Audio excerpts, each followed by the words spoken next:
Haleluya. Saudara merasakan bahwa Bapa itu ada di tengah kita?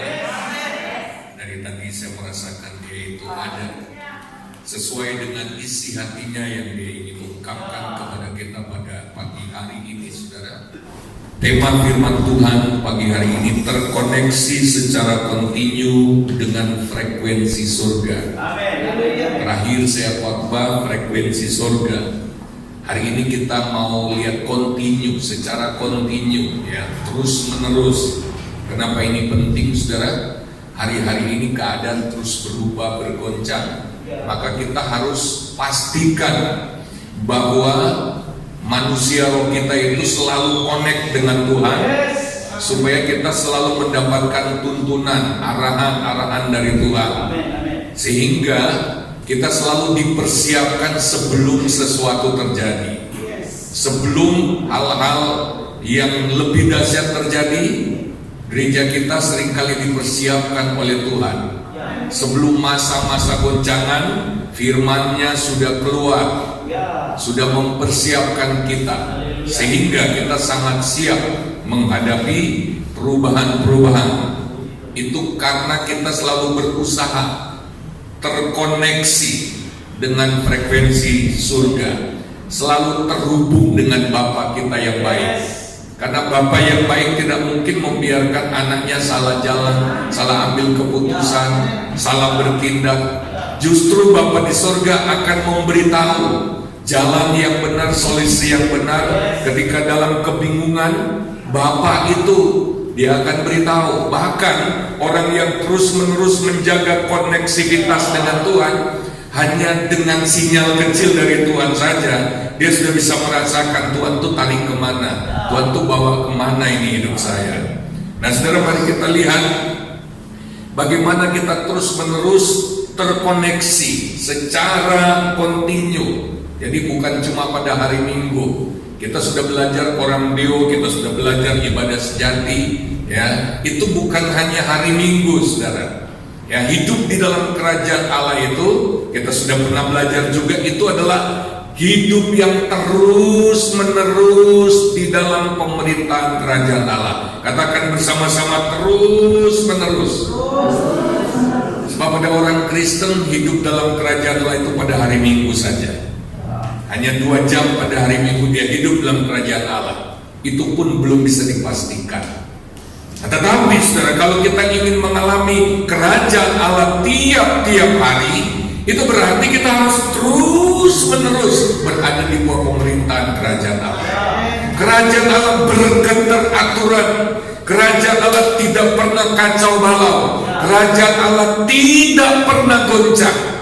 Ibrani 12 ayat 28-29 berkata, semua akan digoncangkan, supaya tinggal tetap satu yang tidak tergoncangkan, yaitu kerajaan Allah yang sudah diberikan kepada kita. Hanya seringkali kita melepaskan, kita memutuskan hubungan dengan kerajaan Allah, sehingga berkat dan kuasa dan keakuratan kerajaan Allah tidak kita alami di masa-masa di mana seharusnya kita sangat memerlukannya. Bagaimana kita terkoneksi secara terus-menerus dengan surga? Yang pertama, melalui praktek hidup benar dan berkenan kepada Tuhan, yakni melalui ibadah yang sejati. Saya kira saya tidak perlu bahas lagi ini ibadah yang sejati, kan? Saya cuma ingin tambahkan, saya ingin ulangi lagi apa yang pernah saya ajarkan. Apa sih hidup berkenan kepada Tuhan? Apa itu hidup benar di hadapan Tuhan? Dulu saya berpikir kalau saya nggak berbuat dosa, saya benar di hadapan Tuhan. Apalagi ditambah dengan perbuatan baik dan berbagai kegiatan rohani. Saya pikir itulah yang berkenan kepada Tuhan. Itulah yang paling disukai Tuhan. Sehingga seringkali saya suka tanya kepada Tuhan, Tuhan, saya sudah lakukan ini, lakukan itu, saya sudah menjaga hidup saya dalam kekudusan. Kenapa sepertinya saya tidak merasakan kasih karunia yang seharusnya berlimpah-limpah saya alami? Saya baru tahu, saudara, kira-kira berapa bulan yang lalu ketika firman ini sedang digali, dikembangkan, tiba-tiba Tuhan ingatkan Matius 15 ayat 8. Bangsa ini memuliakan aku dengan bibir mulutnya saja, tapi hatinya jauh daripadaku. Ayat itu juga berkata, percuma ibadah mereka. Percuma artinya apa? Nggak ada gunanya. Loh, ibadah kok nggak ada gunanya? Yang lebih mengerikan 2 Timotius pasal 3 ayat 5. Mereka beribadah secara lahiriah, tapi mereka memungkiri kekuatannya. Lalu ada kalimat terakhir, jauhi mereka. Jauhi. Loh, kenapa harus dijauhi? Yang harus kita jauhi menurut saya cuma ada 2. Yang pertama, sesuatu yang membahayakan. Yang kedua, sesuatu yang menjijikkan. Ini bikin kita muntah. Ini ibadah. Ibadah. 2 ayat ini memberitahu saya satu hal. Terserah kita mau lakukan perbuatan baik, pelayanan apapun, tapi kalau hati kita nggak connect dengan Tuhan, kalau hubungan kita dengan Tuhan bermasalah, kalau hubungan kita dengan Tuhan renggang, tidak ada gunanya di hadapan Tuhan. Makanya kita sudah belajar apa itu ibadah yang sejati. Kalau kita nggak praktek itu, semua yang kita lakukan selama ini menjadi sia-sia. Pantaslah kalau kita bertanya-tanya, kenapa puluhan tahun saya ikut Tuhan, kenapa saya kurang maksimal, kurang berkembang, bahkan mungkin stuck atau malah mundur, malah goncang di tengah-tengah badai persoalan hidup. Kenapa? Ya, begitu kita periksa Alkitab, ternyata ukuran berkenan kepada Tuhan adalah koneksi dengan Tuhan, relasi dengan Tuhan. Renggang sedikit saja Tuhan sudah nggak ada gunanya ibadah. Sekalipun hari ini kita ada di sini, kita angkat tangan, kita bertepuk tangan, tapi yang Tuhan periksa adalah terkoneksinya hatimu dengan Dia. Apakah sinyalnya Tuhan, apakah frekuensinya Tuhan itu terasa dalam hatimu, bunyi nggak di dalam hatimu? Itu persoalannya. Jadi ukurannya saya benar di hadapan Tuhan, ukurannya apakah saya berkenan pada Tuhan, itu diukur dari hubungan saya dengan Tuhan. Saya bilang amin. Maksudnya apa? Kalau begitu semua yang kita lakukan, makanya kalau kita ngerti ibadah yang sejati, kalau kita lakukan semua di hadapan Tuhan, kan mempersembahkan hidup, tubuh. Hidup itu artinya 1 hari 1 kali 24 jam terus menerus dipersembahkan kepada Tuhan. Kolose 3:23 berkata, apa saja kesibukanmu, kegiatanmu yang kamu perbuatlah itu untuk Tuhan. Itu berarti apa? Kalau kita mau lakukan, kita datang sama Tuhan, Tuhan saya lakukan ini bagimu. Ini akan membuat kita terus connect dengan Tuhan. Ayat 17 berkata, lakukanlah segala sesuatu dalam nama Tuhan. Artinya melakukan segala sesuatu selalu di hadapan Tuhan, di hadirat Tuhan, jangan jauh-jauh, sambil mengucap syukur. Coba bayangkan, sambil. Nggak dikatakan begini, kalau kamu mau melakukan sesuatu, di awal kamu mengucap syukur dulu karena kamu diberi kesempatan melakukan, lalu di akhir kamu mengucap syukur. Enggak. Dikatakan begini, sambil mengucap syukur, sementara masih melakukan, sementara itu kita mengucap syukur. Makanya Brother Lawrence berkata, setiap 1/4 jam dia nggak pernah tidak teringat Tuhan. Dalam semua aktivitas, dia lagi masak, ketika melayani orang-orang di meja, dia tidak pernah melewatkan 1/4 jam tanpa menyadari Tuhan ada bersama dengan dia. Oleh sebab itu, begitu hidupnya, gaya hidup ibadah sejati mempengaruhi Charles Finney, Charles juga Catherine Kuhlman. Satu waktu ketika ada sebuah acara besar, menghindari wartawan dan sebagainya, Catherine maupun Charles ini sama peristiwanya. Mereka cari jalan belakang lewat dapur. Orang-orang yang masak di dapur tuh nggak tahu siapa dua orang ini, nggak tahu. Tapi mereka geletak semua. Itulah hidup yang terus terkoneksi dengan Tuhan. Tuhan inginkan kita selalu connect dengan Dia. Atau Tuhan itu seperti Bapak yang selalu ingin lihat anaknya, terserah mau bermain apa saja dia laman, asal masih di hadapan wajahnya masih terpantau. Ada apa-apa Bapak bisa turun tangan. Haleluya. Coba bilang ke kiri kanan dengan keras, jangan jauh-jauh dari Bapak. Haleluya. Mari kita lihat sebuah peristiwa dalam Lukas 15 ayat 28 sampai 31. Lukas 15 28 sampai 31. Maka marahlah anak sulung itu, dan ia tidak mau masuk. Lalu ayahnya keluar dan berbicara dengan dia. Tetapi ia menjawab ayahnya, katanya, telah bertahun-tahun aku melayani Bapa, dan belum pernah aku melanggar perintah Bapa.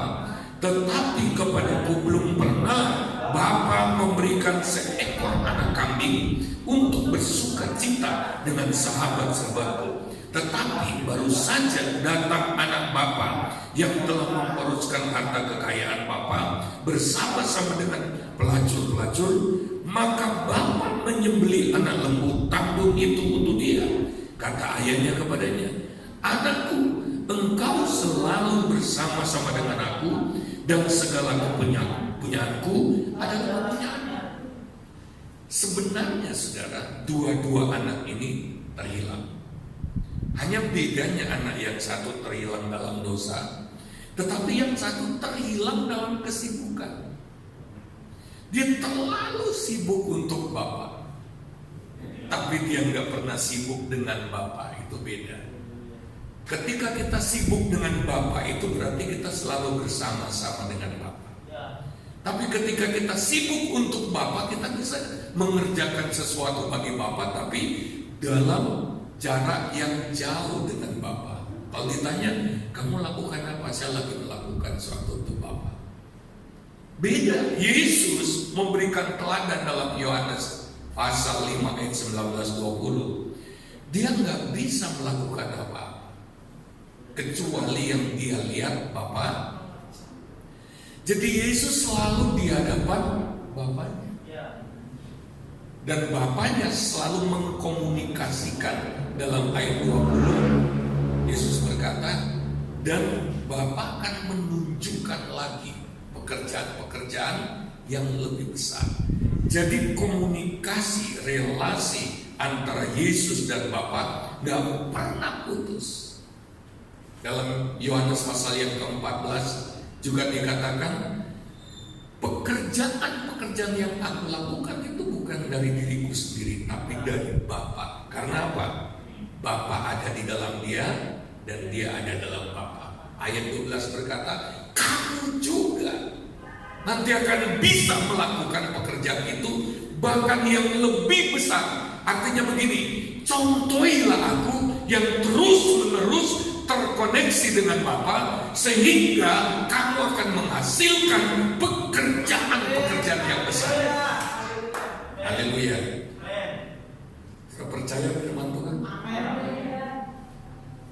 Ada sebuah kandungan, kalau kita gambarkan seperti seorang ibu. Suami istri berhubungan intim, mengandung lalu melahirkan anak. Saya ingin katakan bahwa semua proyek, semua pekerjaan, karir atau apapun yang dihasilkan, yang dilahirkan dari keintiman dengan Tuhan, itu akan lebih lama bertahan.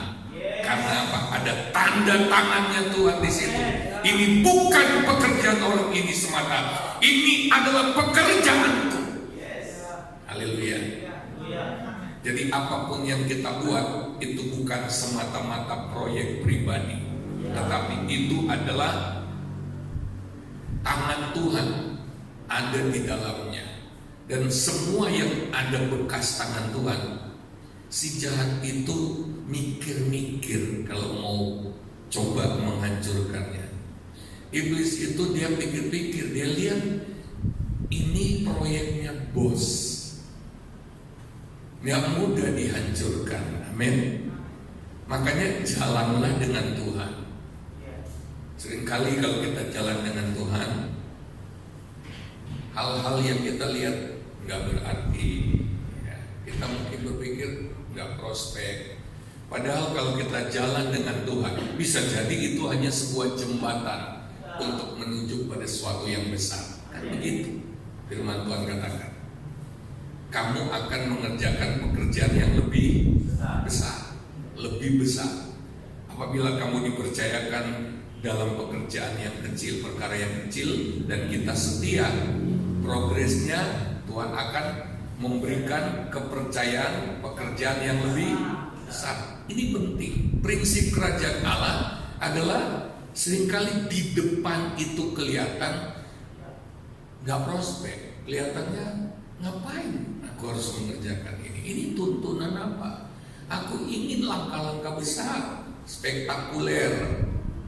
Tapi Tuhan bilang begini, mulai dulu dengan yang kecil ini, setia, kamu dekat dengan aku, nanti aku akan tunjukkan lagi yang lebih besar.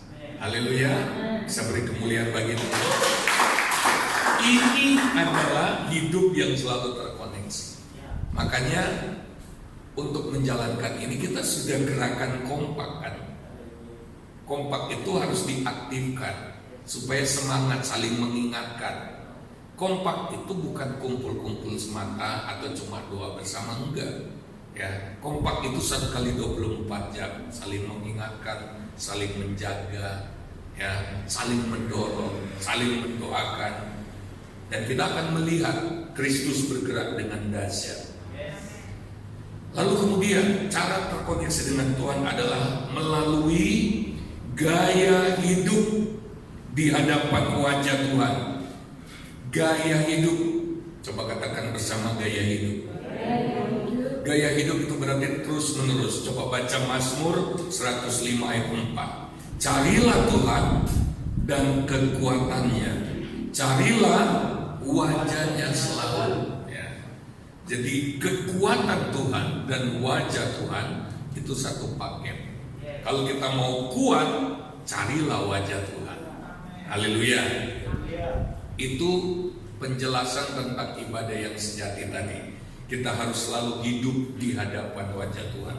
Yang ketiga, Mazmur 25 ayat 14. Tuhan bergaul karib dengan orang yang takut akan Dia, dan perjanjiannya diberitahukannya kepada mereka. Yang ketiga, caranya terkoneksi dengan Tuhan adalah terus menerus bergaul karib dengan Tuhan. Bagaimana bergaul karib itu, saudara? Kita lihat dalam kehidupan anak-anak manusia, ketika ada 2 orang bergaul karib, pergi bersama, makan bersama, sering ngobrol, ya, bahkan ketika berjauhan, chatting, ya, ngechat. Nah, bergaul karib itu berarti kita harus mengorbankan waktu, investasi waktu. Bukan kalau kita lagi gak ada, bahkan mungkin pada saat kita lagi sibuk pun kita teringat teman kita lagi apa ya. Kita sempat-sempatin tuh, gimana kamu hari ini? Itu bergaul karib namanya, ya. Kalau melakukan sesuatu, kalau bisa bareng, mereka akan bareng. Ayo lakukan bareng gitu. Kita bahu-membahu. Itu namanya bergaul karib, ya. Nah, pertanyaannya begini, kita dengan Tuhan itu bergaul karib atau pakai protokoler? Kita yang atur Tuhan. Maaf Tuhan, kita baru bisa ketemu hari Minggu, ya. Itu bukan bergaul karib. Bahkan kita jadi Tuhan, Tuhan yang jadi, yang memerlukan kita. Maaf ya Tuhan, kalau nggak hari Minggu nanti hari Rabu, kalau ada ibadah di gereja, Tuhan kita ketemu. Dengan Tuhan tuh nggak boleh pakai waktu. Bergaul dengan Tuhan itu terus menerus. Haleluya. Katakan lagi, terus menerus. Nah, ada yang bertanya begini, apa enggak kerja lagi, Pak?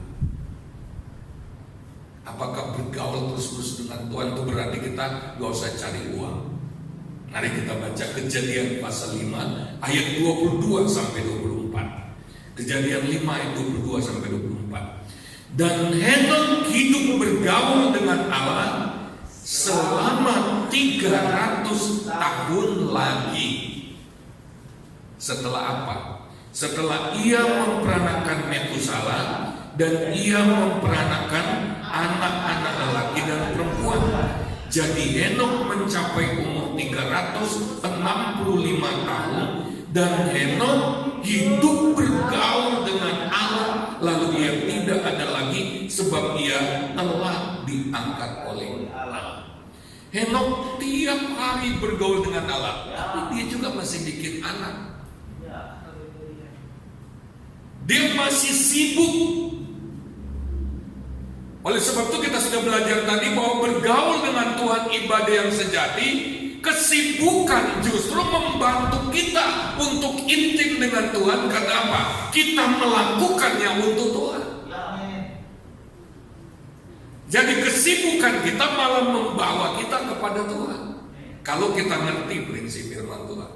Oleh sebab itu orang yang mempraktekkan hal ini, walaupun sesibuk apapun dia selalu merasakan hadirat Allah, selalu turun. Kita sudah belajar di hadapan wajah Tuhan ada apa saja. Ya, tongkat Harun yang sudah kering saja bisa bertumbuh, bertunas, berbuah, keluar buah badang. Karena apa? Tongkatnya itu dibawa di depan tabut, dibawa ditaruh satu malam di hadapan tabut perjanjian. Tongkat yang sudah kering bisa tumbuh lagi. Artinya apa?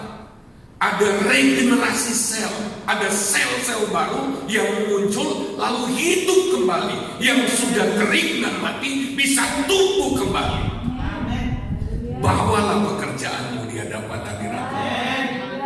Tongkat itu kan biasa dipakai Musa. Kalau capek dia bersandar di tongkat itu, nanjak sedikit dia pakai tongkat itu. Tongkat itu kaki ketiganya untuk jalan, supaya dia bisa melakukan pergerakan dengan baik. Ya. Nah saudara, apa yang membuat hidup kita bergerak? Apa yang membuat hidup kita sepertinya stuck? Salah satunya ketika pekerjaan kita jalan lancar, bisnis kita jalan lancar, karir kita jalan lancar, maka hidup kita akan cenderung bergerak maju. Amin. Itu tongkat. Pertanyaannya gimana?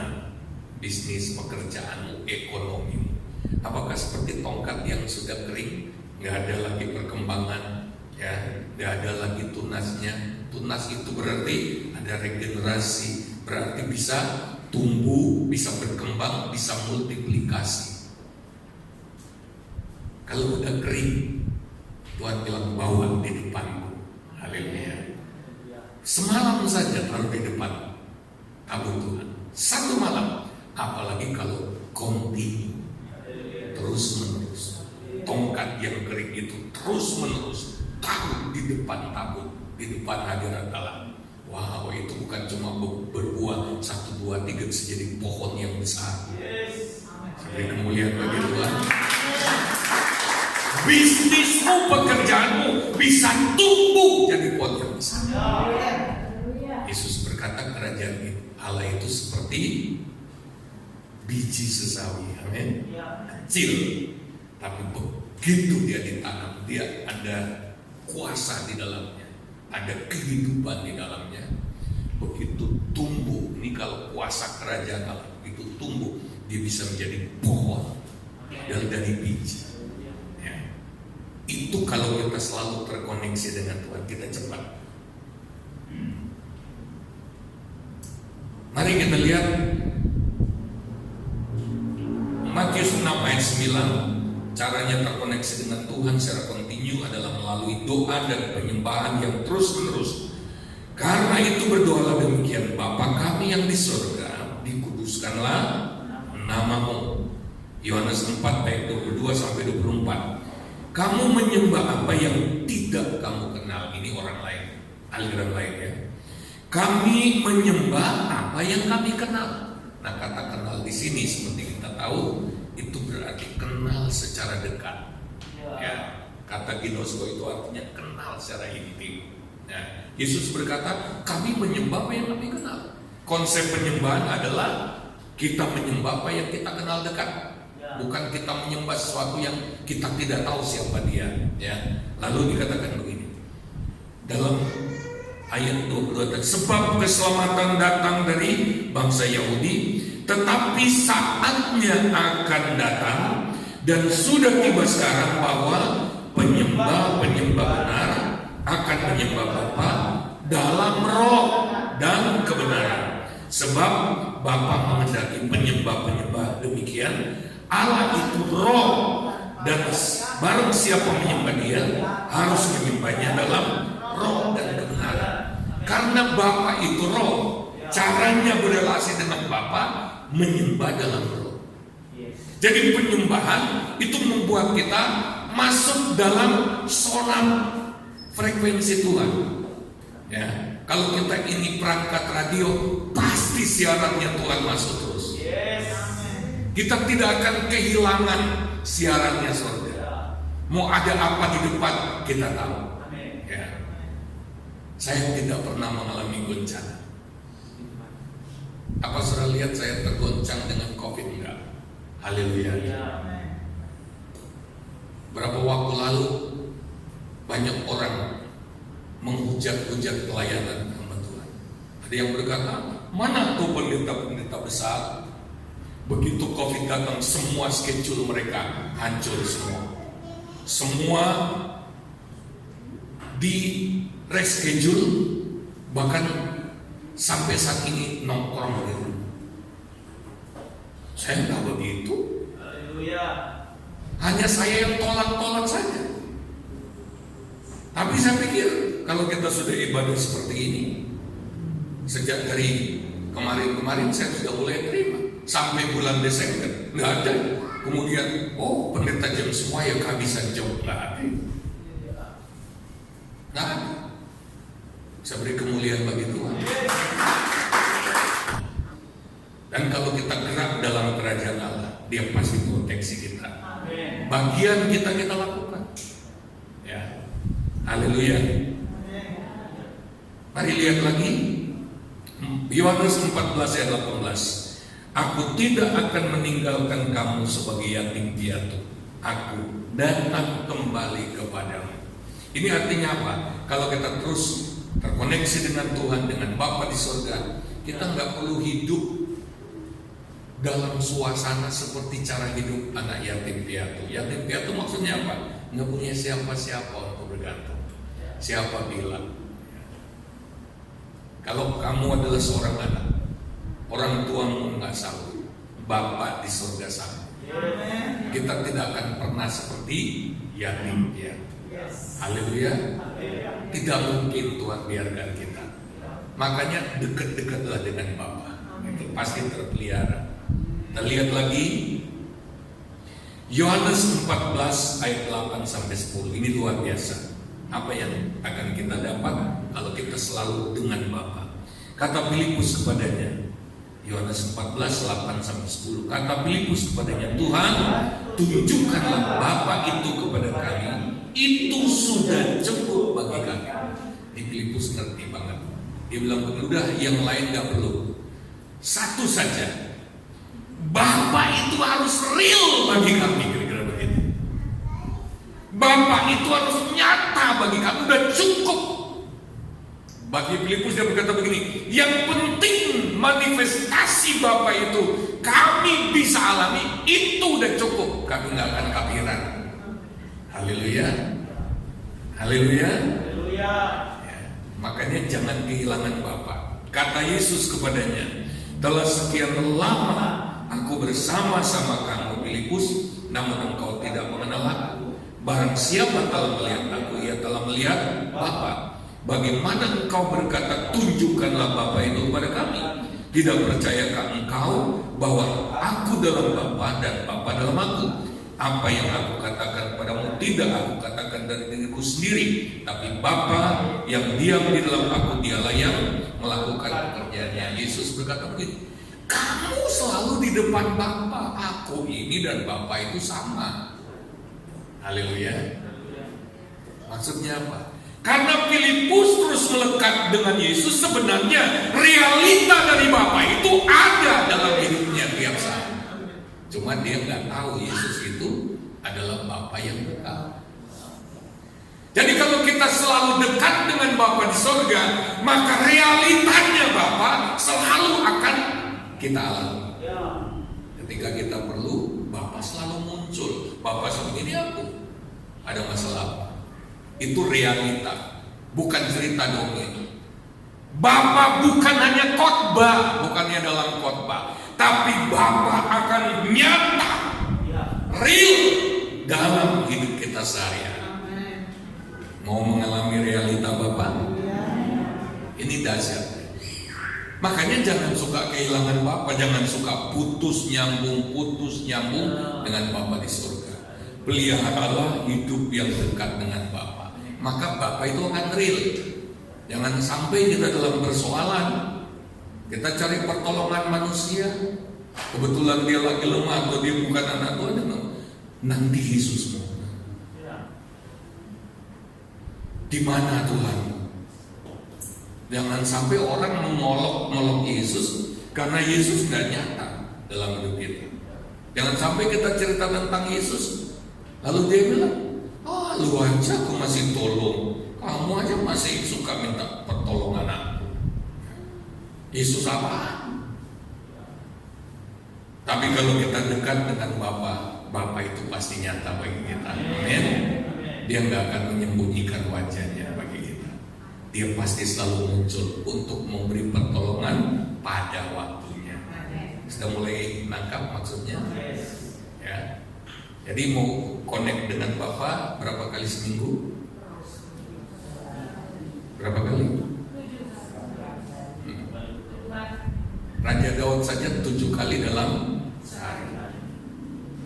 Brother Lawrence setiap 4 jam. Kalau kita itu tiap detik hidup di hadapan wajah Tuhan. Yohanes 15 ayat 5 kita lengkapi saja. Ini kan baru jam 9:04 ya. Yohanes 15 ayat 5. Akulah pokok anggur dan kamulah ranting-rantingnya. Barang siapa tinggal di dalam aku, terkoneksi dengan Tuhan, dan aku di dalam dia, ia berbuah sedang-sedang saja.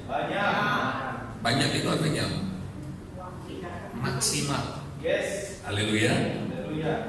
Jadi kalau kita connect dengan Tuhan, hidup kita akan maksimal. Coba katakan maksimal. Ya. Menurut survei, orang yang berhasil pun dia belum menggunakan potensinya secara maksimal. Bahkan ada yang mengatakan ada orang yang berhasil baru menggunakan 20-40% potensinya. Berarti kan masih ada sisa banyak kan? Ya. Tapi ketika kita hidup melekat dengan Tuhan, kuasa dari kelekatan dengan Tuhan itu akan mengelola potensi kita, akan memberi ruang-ruang gerak yang luas, sehingga potensi kita itu bisa maksimal. Bukan hanya buah sedikit, tapi buah banyak. Haleluya. Mau yang sedikit atau banyak? Tapi banyak orang yang sudah nyaman di zona nyaman. Walaupun sedikit kan, walaupun pas-pasan, ya, tapi kan tiap hari masih makan. Jadi kalau suruh berdoa lebih, baca Alkitab lebih, penyerahan diri lebih, males gitu. Kan masih bernafas, ya. Makanya ada banyak anak Tuhan mungkin perlu dijengking dulu, perlu dibikin kritis dulu, baru cari Tuhan. Hari ini kita belajar, Tuhan ingin kita berbuah banyak. Kalau enggak kita bikin kecewa Tuhan. Siapa yang percaya bahwa dirinya masih bisa lebih meningkat? Haleluya. Yang punya gambar diri adalah Piye aku mau maju piye modal rono koneksi rono. Nah, mulai sekarang bangun hubungan dengan Tuhan. Tahu-tahu kita mulai menghasilkan buah, bukan sedikit tapi buah yang banyak. Amin. Yang terakhir saja mungkin saya bahas ya. Kita lihat Wahyu 4 ayat 1-2. Wahyu 4 ayat 1-2. Ini suasana di depan takhta Tuhan. Wahyu 4 ayat 1-2.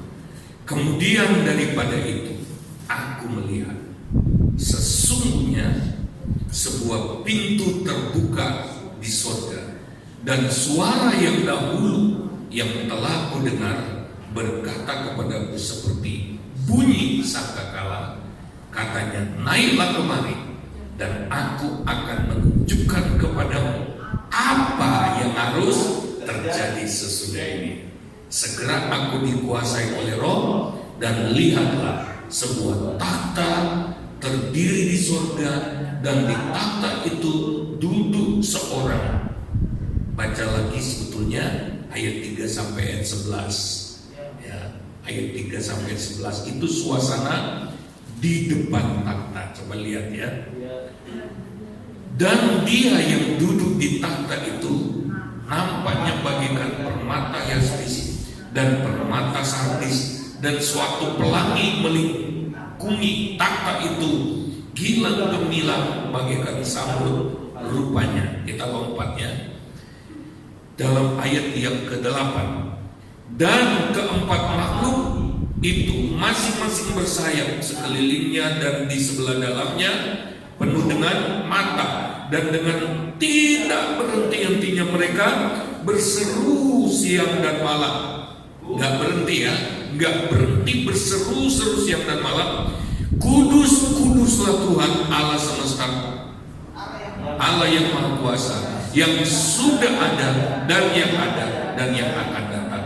Dan setiap kali makhluk-makhluk itu mempersembahkan puji-pujian dan hormat dan ucapan syukur kepada Dia yang duduk di takhta itu dan yang hidup selama-lamanya, maka tersungkurlah ke-24 tua-tua itu di hadapan Dia yang duduk di takhta itu, dan mereka menyembah Dia yang hidup selama-lamanya, dan mereka melemparkan mahkotanya di hadapan takhta itu sambil berkata, ya Tuhan dan Allah kami, Engkau layak menerima puji-pujian dan hormat dan kuasa, sebab Engkau telah menciptakan segala sesuatu, dan oleh karena kehendak-Mu semuanya itu ada dan diciptakan.